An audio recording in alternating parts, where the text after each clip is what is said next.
오늘도 예배 자리를 구별해 오신 청년부 여러분들을 사랑하고 축복합니다. 더불어 함께 예배하는 신혼부부와 산부 공동체 여러분들도 동일하게 사랑하고 축복합니다. 잘 지내셨죠? 네. 여러분의 얼굴을 보니까 정말 감사하고 좋습니다. 여러분, 이제 죄사함의 확신을 설교하는 마지막 시간입니다. 그리스도인의 5가지 확신 시리즈는 이제 딱 한 번 정도만 남겨두고 있습니다. 개인적으로 설교를 준비하면서 참 많이 아쉬웠습니다. 그래도 오랜 시간 동안 준비를 하면서 정이 굉장히 많이 든 것 같습니다. 여러분들도 아쉬우시죠?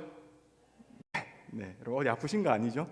네, 여러분 개인적으로는 참 많이 노력한 주제이고요, 또 애착이 가는 설교이기도 합니다. 그래서 단 한 번만 남겨놓고 있다는 사실이 개인적으로는 정말 아쉬운데요, 부디 확신을 시작으로 우리 공동체를 다시 한번 성강시켜 주실 하나님을 믿고 신뢰하면서 오늘도 역시 하나님의 말씀을 부지런히 생각하는 저와 여러분들이 되셨으면 좋겠습니다. 그런 의미에서 지난 시간에 드렸던 말씀 잘 기억하고 계시죠? 여러분, 하나님께서 원래 저와 여러분에게 부여하신 가치는 가장 특별함이고 가장 존귀함입니다. 그런데 우리는 이 가치를 잘 지키지 못했어요. 대신에 우리가 만든 것, 혹은 우리가 관심 있어 하는 것에 저와 여러분의 마음을 빼앗겨 버렸습니다. 그렇게 관심이 애정이 되었고요, 애정이 우리 삶의 목적이 되었습니다. 결국 그렇게 그 목적이 저와 여러분의 우상이 되고 말았어요. 이제 우리는 썩어 없어질 것들에게 우리 삶의 의미를 부여하면서 점점 하나님께서 부여주신 최고의 가치를 잊고 살게 되었습니다. 그러자 사람들의 마음이 병들기 시작했어요. 내가 누구인지 진정으로 모르게 되는 것이에요. 남과 비교하기 시작했어요. 내가 가진 것이 없다고, 내가 조금 부족하다고 나 스스로를 그렇게 낮게 만들면서 나의 가치를 점점 더 훼손했습니다. 그렇게 저와 여러분의 인생이 마치 흑백 TV처럼 끝나버릴 것 같은 바로 그때 하나님께서 여전히 이렇게 말씀하고 계십니다. 하나님께서는 우리에게 여전히 이렇게 말씀하세요. 아니야, 너는 지금도 여전히 최고의 가치를 가지고 있어.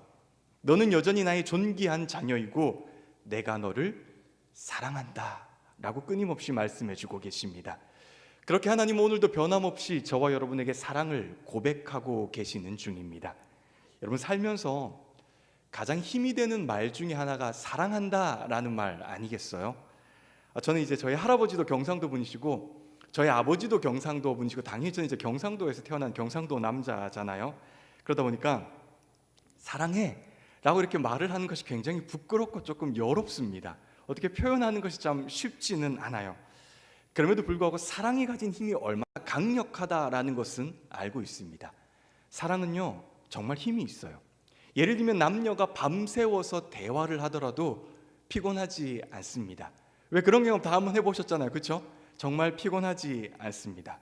그리고 또 사랑하는 사람의 편에 서면 뭔가 나에게 손해가 있을지도 모름에도 불구하고 우리는 그럼에도 사랑하는 사람의 편에 섭니다. 그게 바로 사랑이 가진 힘이라는 것이지요. 그렇다고 해서 사랑이 모두 다 같은 색깔은 아닙니다, 여러분. 우리말로는 사랑이라고 번역하지만 사실 헬라어의 말로 보면은 사랑의 의미가 굉장히 많습니다. 그 가운데 한 4가지만 여러분들에게 말씀을 드려보고 싶어요. 여러분, 헬라어로 우리가 가장 잘 아는 첫 번째 사랑의 의미는 에로스라는 말입니다. 쉽게 말하면 연인 간의 불같은 사랑을 에로스라고 합니다. 이 사랑은 서로의 부족한 부분을 채우고 싶어 해요. 상대방을 보면서 내가 부족한 부분이 저 사람에게 가지고 있기 때문에 많이 끌리는 것이죠. 그런데 이 부족한 부분 때문에 끌리지만 또 이 부족한 부분 때문에 이 사랑이 끝이 납니다. 학자들은 이 사랑의 유효기간이 있다고 말을 해요. 짧으면 3개월, 길면 3년이라고 말을 합니다. 우리 호르몬 중에 페니레타라민이라는 호르몬이 있는데 이 호르몬이 멈추기 시작하면요, 당신은 더 이상 당신의 연인이 현빈이나 손예진처럼 보이지 않습니다. 그냥 단점만 보입니다. 안 좋은 점만 보이기 시작하는 것이죠. 두 번째 사랑은 필레아의 사랑이라고 말을 합니다. 동료 간의 사랑 혹은 우정을 말하는 사랑입니다. 이 사랑은 에로스보다 뜨겁지는 않아 지속 기간은 훨씬 더 깁니다. 제가 이 자리에 서올 때마다 여러분에게 사랑하고 축복합니다 라고 말을 할 때 그 사랑의 의미는 필레아의 사랑입니다. 여러분은 저의 소중한 동력자이기 때문이죠. 세 번째 사랑은 스테르고의 사랑입니다. 스테르고는 가족 구성원 간의 사랑입니다. 부모가 자식을 사랑하는 것도 스테르고의 사랑입니다. 비교적 많은 헌신이 있는 위대한 사랑입니다. 그럼에도 이 사랑은 참 완전치는 않습니다. 왜냐하면 이 사랑에는 욕심이 개입될 여지가 높기 때문입니다. 예를 들면 대리만족으로 자녀를 힘들게 하는 부모의 이야기는 어제 오늘만의 이야기는 아니기 때문이죠. 마지막으로 가장 순결하고 가장 완벽하다라고 말하는 아가페입니다. 이 사랑은 무조건적인 사랑이고요, 희생적인 사랑, 완전한 사랑을 말합니다. 이것은 상대방의 행위 여부에 달라지지 않습니다. 상대방이 어떻게 하든지 간에 변함없이 사랑하는 모습을 지니고 있습니다. 아가페의 사랑을 가장 잘 보여주신 분, 이 사랑을 가장 완벽하게 보여주신 분은 단 한 분밖에 계시지 않습니다. 바로 하나님이십니다. 여러분, 오늘도 그 하나님께서는 저와 여러분에게 끊임없이 사랑한다 라고 말을 하고 계십니다. 사실 저와 여러분이 들고 있는 이 성경 전체가 다 하나님의 러브레터 아니겠습니까? 내가 지금도 너를 여전히 사랑해, 너를 정말로 사랑하고 있어 라고 말하는 것이 성경이기 때문입니다. 그래서 제가 하나님의 사랑을 설교하면서 그 어떤 본문을 택해도 문제가 전혀 없습니다. 그러나 제가 오늘 특별히 택한 본문은 시편 103편입니다. 시편 103편은 하나님의 사랑도 굉장히 많이 드러나지만 이 속에는 특별히 용서해 주신 하나님의 모습이 굉장히 잘 보이고 있기 때문이죠. 여러분, 시편 103편은 하나님의 사랑을 노래하고 있는 찬양시입니다. 다윗이 지었죠. 시편 103편인 저자 다윗은 지금 하나님의 사랑과 인자하심을 노래하고 있는 중입니다. 다윗이 말하는 이 시의 핵심은 하나님의 사랑은 끝이 없다라는 거예요. 그분의 사랑은 멈추지 않는다라는 것이에요. 이것은 이스라엘의 역사 보면 우리가 쉽게 유추하고 알 수가 있습니다. 여러분, 사실 하나님께서 이스라엘 백성들을 선택하셨어요. 아무것도 없는 그들, 정말 아무것도 보잘것없는 그들을 하나님께서 선택하시고 하나님의 백성으로 만들어주시고 세워주시고 땅도 주시고 민족도 주시고 다 주셨잖아요. 그런데 그들의 역사에서 보면 그들은 하나님의 마음을 굉장히 많이 아프게 했습니다. 하나님이 싫어하는 것들만 사실 골라서 했습니다. 그럼에도 하나님께서 여전히 그들에게 말씀하시는 것, 그리고 다윗이 이 시에서 공통적으로 고백하는 것은 하나님의 용서하심이 너희들이 지은 죄보다 훨씬 더 크다라고 말을 하고 있는 것입니다. 그래서 다윗이 이렇게 선포합니다. 우리 2절을 함께 읽을까요? 2절입니다. 같이 읽읍시다. 내 영혼아 여호와를 송축하며 그의 모든 은혜를 잊지 말지어다. 여러분, 새 번역은 이 구절을 이렇게 번역합니다. 주님이 베푸신 은혜를 잊지 말라. 여러분, 정말 정확한 번역 아닙니까? 그들은 하나님께서 그들에게 베풀어 주신 은혜를 잊으면 안 됩니다. 하나님께 너무도 크고 대단한 것들을 많이 받았기 때문이죠. 그런데 하나님께서 그들에게 어떤 것들을 베풀어 주셨습니까? 그 대답이 3절과 6절에 보면 나와 있죠. 우리 3절에서 6절을 세 번역으로 한번 교독할까요? 제가 먼저 3절 읽습니다. 주님은 너의 모든 죄를 용서해 주시는 분, 모든 병을 고쳐 주시는 분,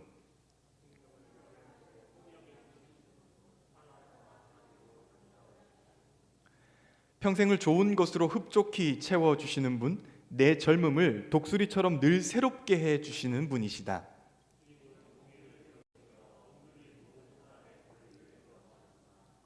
여러분, 결국 이스라엘 백성들이 잊지 말아야 하는 것은 하나님은 죄를 용서해 주는 분이시다라는 사실이에요. 사실 3절에서도 분명히 말씀하잖아요. 하나님은 우리의 모든 죄를 용서해 주는 분이시다. 하나님은 모든 죄를 용서해 주는 분이십니다. 이것을 믿는 것, 이것을 고백하는 것, 이것을 나의 신앙으로 말을 하는 것, 이것이 바로 죄사함의 확신이라는 것이죠. 그런데 여러분, 하나님께서 단순히 죄만 용서해 주시나요? 이것만 해도 사실 대단하고 감사한 거잖아요. 그런데 하나님은 단순히 죄를 용서해 주시는 것만으로 그치지 않습니다. 3절에 보니까 하나님은 병도 고쳐주세요. 생명도 주십니다. 우리의 삶을 좋은 것으로 가득 채워주시고요, 삶을 새롭게 하시고요, 가난하고 약한 사람들의 보호자가 되어주세요.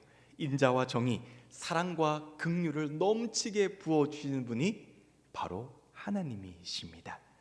하나님은 저와 여러분에게 항상 좋은 것을 주시는 분이에요.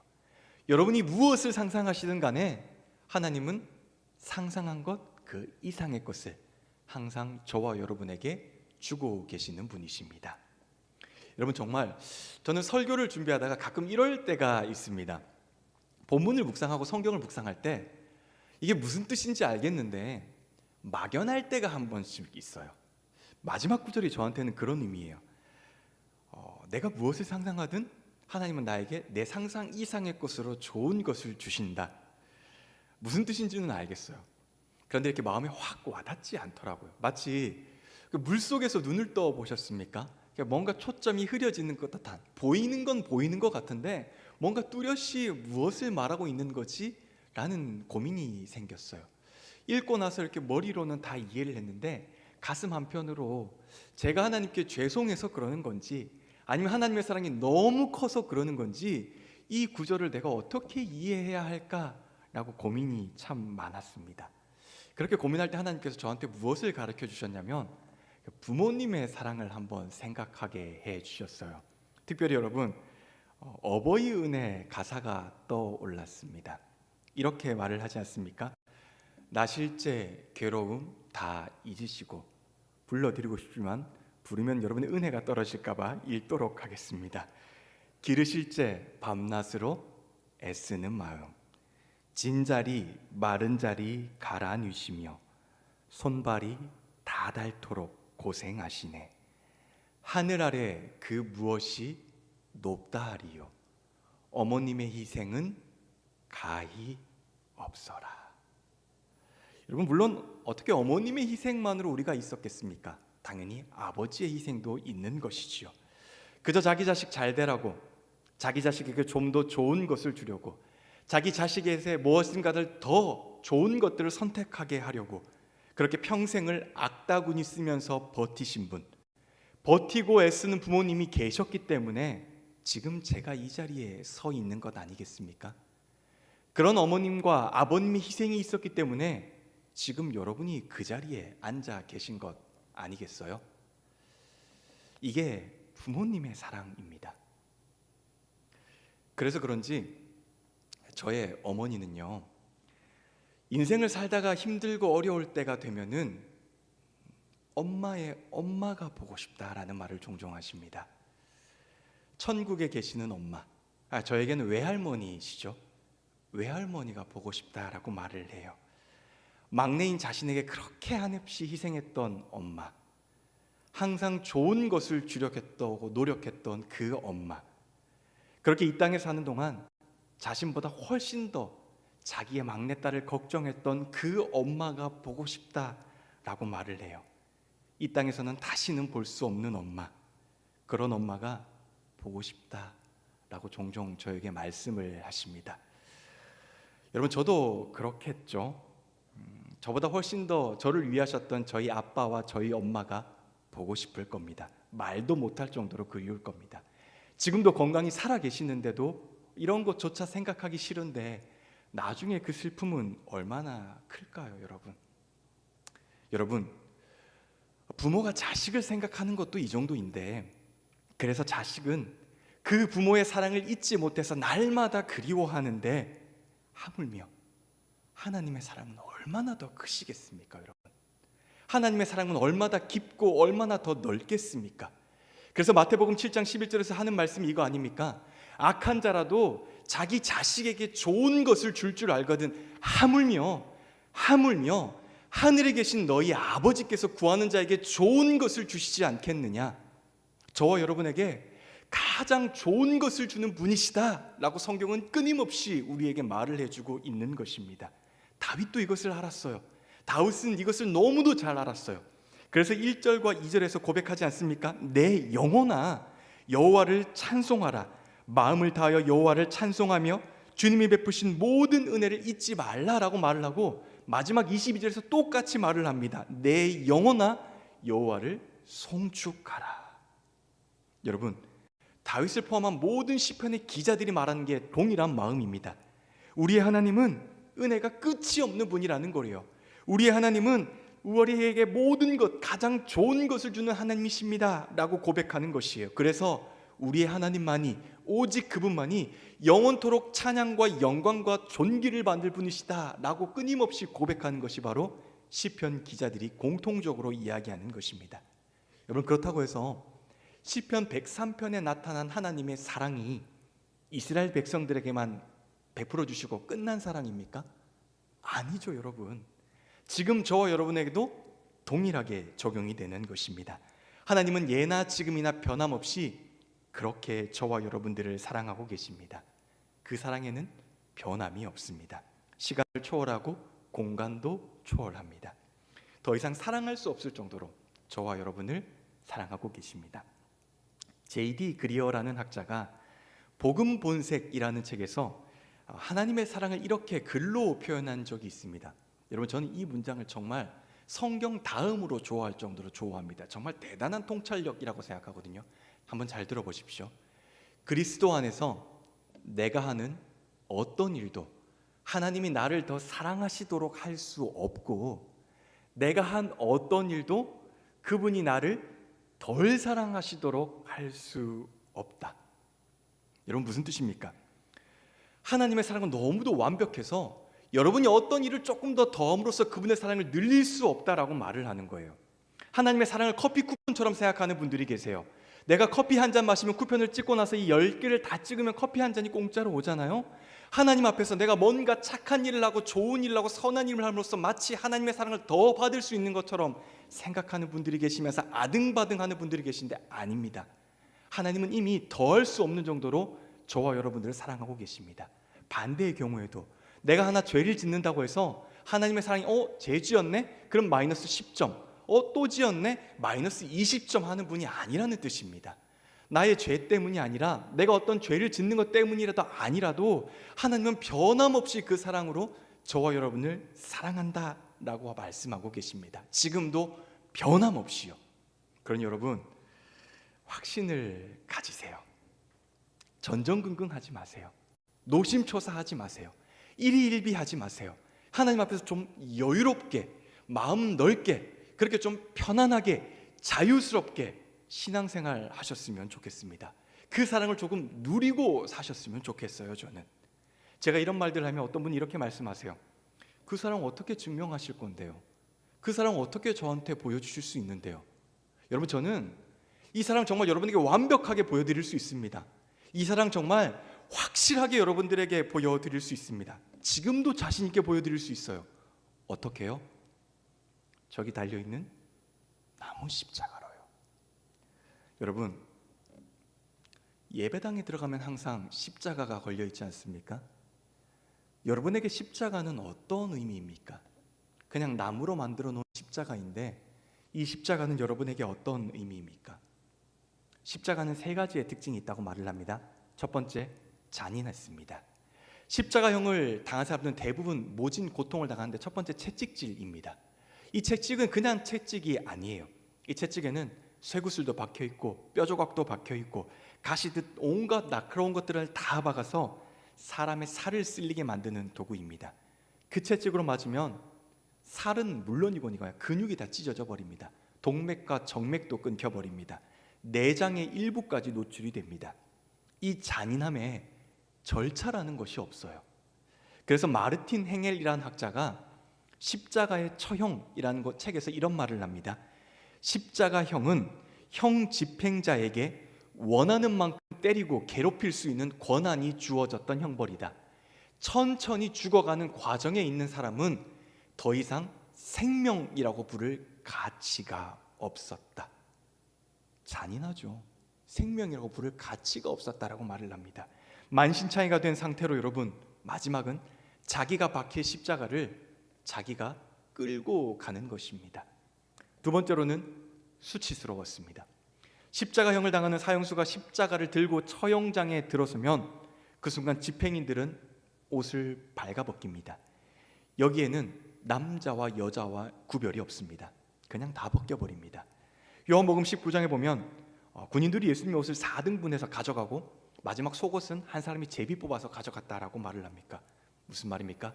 벌거벗겨서 십자가에 못 박혔다라는 뜻입니다. 가장 높은 곳에서, 가장 잘 보이는 곳에서 모든 옷을 다 벗긴 채로 십자가에 못을 박힌다는 것, 여러분 이건 상상만 해도 수치스러운 일입니다. 마지막 세 번째 특징은 고통스러웠습니다.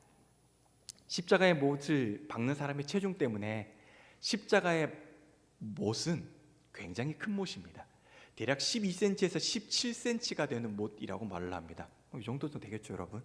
그런데 이 못을 사람의 손목과 발 뒤꿈치에 박는 것은 이 고통이 상상을 초월한다라고 말을 합니다. 못의 크기 때문에요. 그런데 여기에서 고통이 끝이 나면 다행인데 사실 더 고통스러운 것은 그 다음 일이라고 말을 해요. 계속 숨을 쉬기 위해서 안간힘을 쓰면서 떨어졌던 몸을 일으키려고 하겠죠. 그 순간 질식을 하게 된다라고 말을 해요.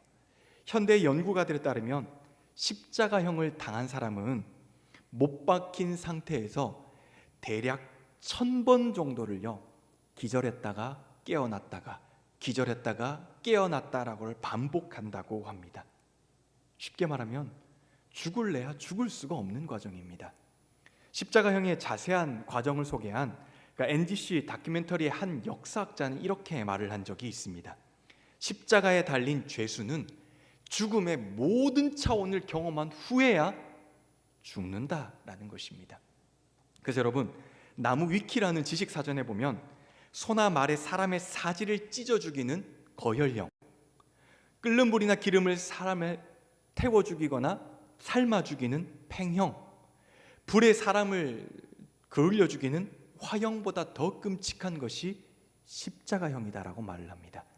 그래서 로마 철학자 키케로는 십자가라는 그 단어 자체가 로마 시민의 생각이나 눈, 귀에서조차 아주 제거되어야 한다. 왜냐하면 십자가형의 실제적인 집행뿐 아니라 그것의 언급마저도 로마 시민과 자유인에게 합당하지 않을 정도다라고 말을 했습니다. 그런데 여러분, 예수님께서 그런 십자가를 왜 지셨습니까? 바로 저와 여러분 때문입니다. 저와 여러분을 사랑하셔서 그 잔인한 길을 선택하신 것이에요. 저와 여러분을 사랑하셔서 그 수치스러운 방법을 택하신 것이에요. 저와 여러분을 사랑하셨기 때문에 그 고통스러운 방법을 택하신 것이죠. 저와 여러분을 사랑하셨기 때문에, 그렇게 무한히 사랑하셨기 때문에 그런 길을 선택하신 것입니다. 우리는 예수님의 십자가 사건이 없었다라고 한다면 죽을 수밖에 없었던 사람들입니다. 그렇게 아무 죄가 없으신 그분께서 십자가를 선택하심으로 그분은 우리를 향한 무한하신 사랑을 표현해 주셨습니다. 직접 그 사랑을 보여주셨습니다. 그래서 로마서 5장 8절이 우리에게 이렇게 말을 합니다. 쉬운 성경입니다. 우리 같이 한번 읽을까요? 같이 읽읍시다. 시작. 그런데 그리스도께서는 우리가 아직 죄인이었을 때에 우리를 위해 죽으셨습니다. 이것으로써 하나님께서는 우리를 향한 그분의 사랑을 나타내셨습니다. 우리가 아직 죄인 되었을 때 죽었다라고 말을 합니다. 메시지 성경은 이 구절을 이렇게 번역합니다. 그러나 하나님은 우리가 그분께 아무 쓸모가 없었을 때에, 저와 여러분이 아무 쓸모가 없었을 때에 당신의 아들을 희생적 죽음에 내어주심으로 그렇게 우리를 위해 당신의 사랑을 아낌없이 내놓으셨습니다. 여러분, 저와 여러분이 어떠한 쓸모가 있어서, 어떠한 가치가 있어서, 어떠한 대단한 존재여서 처음부터 예수님께서 십자가를 선택하신 것이 아닙니다. 죄인이었을 때, 쓸모가 없었을 때, 바로 그때 저와 여러분은 너무도 사랑하셨기 때문에 그 잔인하고 수치스럽고 고통스러운 십자가를 그분께서 선택하신 것입니다. 그렇게 저와 여러분을 사랑하신 것이죠. 그러니 이 자리에 앉아있는 그 누구도 예수님의 사랑을 부인할 수 있는 사람은 단 한 사람도 없습니다. 자신의 아들을 죽기까지 내어주신 그 사랑, 그것이 바로 오늘 저와 여러분에게 보여주신 하나님의 사랑입니다. 사랑하는 여러분, 이제 여러분의 가치를 조금 이해하시겠습니까? 당신의 가치는, 여러분의 가치는요, 예수님의 목숨과 바꾼 가치입니다. 예수님은 기꺼이 당신을 위해서요, 잔인하고 수치스럽고 고통스러운 십자가를 기쁨으로 지셨습니다. 이것이 바로 예수님의 선택이었고요, 하나님의 사랑이었습니다. 그러니 당신의 그 어떠한 죄보다 하나님의 사랑이 훨씬 더 큽니다. 시편 103편이 말하는 하나님의 사랑이 바로 이것이에요. 당신의 그 어떠한 죄보다 하나님의 사랑이 훨씬 더 크다. 당신이 짓는 그 어떠한 죄보다 하나님의 사랑이 훨씬 더 크다라고 시편의 기자는 말을 하고 있습니다. 조금 조심스럽지만 이렇게 여러분에게 한번 표현해 보고 싶습니다. 당신이 어떠한 죄를 짓든지 간에 하나님은 당신을 용서하십니다. 왜냐하면 그분의 사랑은 항상 당신의 죄를 넘어서기 때문입니다. 그렇다고 마음대로 살면 안 되죠, 여러분. 방종하면 안 됩니다. 그 이유는 제가 이미 5가지 확신을 이야기하면서 충분히 설명했을 것이라고 생각합니다. 중요한 것은 우리는 죄인이고 지금도 여전히 죄를 짓는 사람이라는 것입니다. 그럼에도 우리가 죄 사함의 확신을 가지고 감사함과 행복함으로 살 수 있는 이유가 어디 있습니까? 우리가 오늘을 기쁨으로 살아야 하는 이유가 어디 있는 것이죠? 이 모든 것이 가능한 이유가 어디에 있는 것이죠? 하나님께서 저와 여러분의 모든 죄를 다 용서하시기 때문입니다. 아무리 우상의 유혹이 있고요, 그 우상 때문에 넘어졌다라고 할지라도, 나를 그 우상이 죄 짓게 한다고 할지라도, 그렇게 하나님과 멀어진 것 같지만요, 결국 우리는 하나님 앞에서 죄를 진심으로 고백하고 자백하면 하나님께 용서를 받습니다. 그리고 하나님의 사랑은요, 절대로 당신이 우상에 빠져서 허우적거리도록 내버려 두시지 않는 사랑입니다.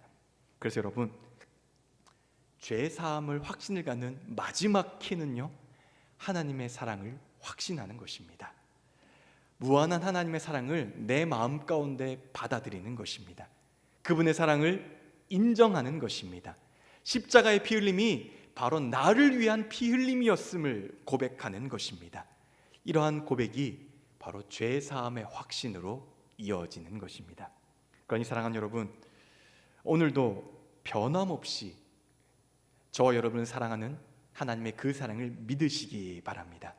오늘 하루 기쁘고 즐겁고 행복한 하루를 보내시며 힘들고 어렵고 지칠 순간에도 여전히 나를 사랑하고 계시는, 나를 위해 수치스럽고 잔인하고 고통스러운 십자가를 지신 그 예수님의 사랑을 기억하는 하루가 되셨으면 좋겠습니다. 십자가를 바라보는 인생이 되시기를 축복합니다. 그렇게 죄 사함을 얻는 그리스도인으로 거듭나시기를 주님의 이름으로 간절히 축복합니다. 기도하겠습니다.